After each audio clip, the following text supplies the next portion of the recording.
There are many people in business today who think they understand what's meant by big data, but actually have no idea of its true definition or its enormous potential. While there are many technical definitions of the term, when pressed to explain what it does and how it works, most people are stumped, especially when you ask them to explain how big data differs from regular data sizes.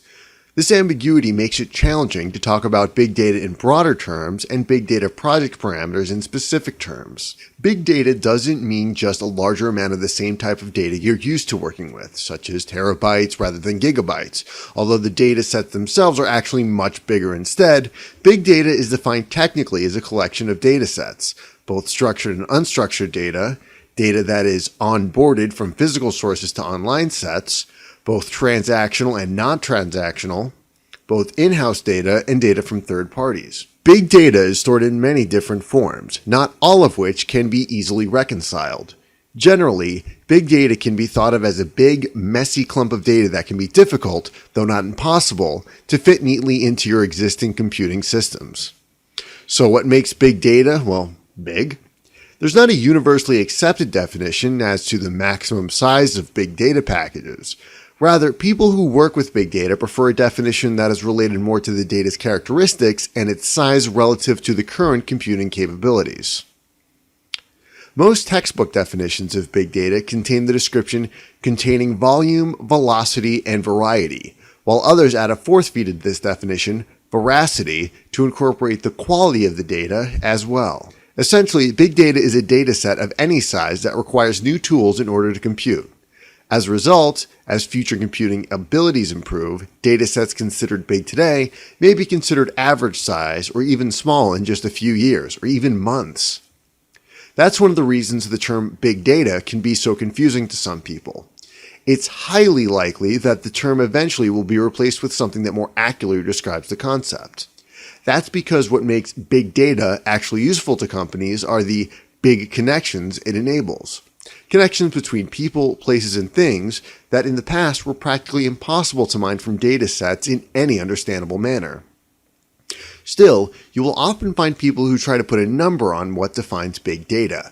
Generally, this measurement comes in the form of how many terabytes of data, 1 million terabytes, 2 million, 3, and so on, flow into a data center within a defined time frame, such as daily or weekly.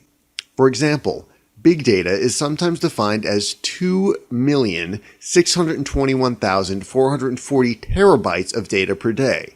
But any type of measurement of this type is only a snapshot in time and is meaningless when you consider the simultaneous growth in technology's computing ability. By the time you hear these words, big data will be even bigger than it was when they were written.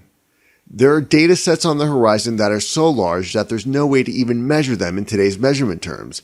Zettabytes and yottabytes of data. What's a yottabyte? It's the same as 1 quadrillion gigabytes or 1 septillion bytes. Expressed numerically, a yottabyte would look like this. While that much data may be hard to visualize, imagine what comes after that. The word to describe the next size of data hasn't even been invented yet, but it is certainly that data sets of that size are coming, and soon. This reinforces the idea that big data refers not to the size of the data package, but developing the best ways to access and compute that data. That's because the value lies in the quality of the data analysis, not just its size. Confusing? Of course it is. But rest assured that new analytical tools are constantly being developed that can be used on any type of data set, regardless of their size, complexity, or format. Data science teams are currently creating big data tools to mine value from nearly any type of data. That's good news because today's tools are both less costly and more powerful than previous generations. Of course, individual businesses will need to consider the size of its data sets in order to deal with the storage, transfer, and other data management tasks associated with deriving value from it. But in terms of data analysis, the size of the data package isn't all that relevant as long as you use big data sets large enough to make the findings worth the investment. I hope you enjoy what you learned today. Check back weekly for updated videos and lessons. Or better yet, click the subscribe button below to get more of these educational videos as they come out.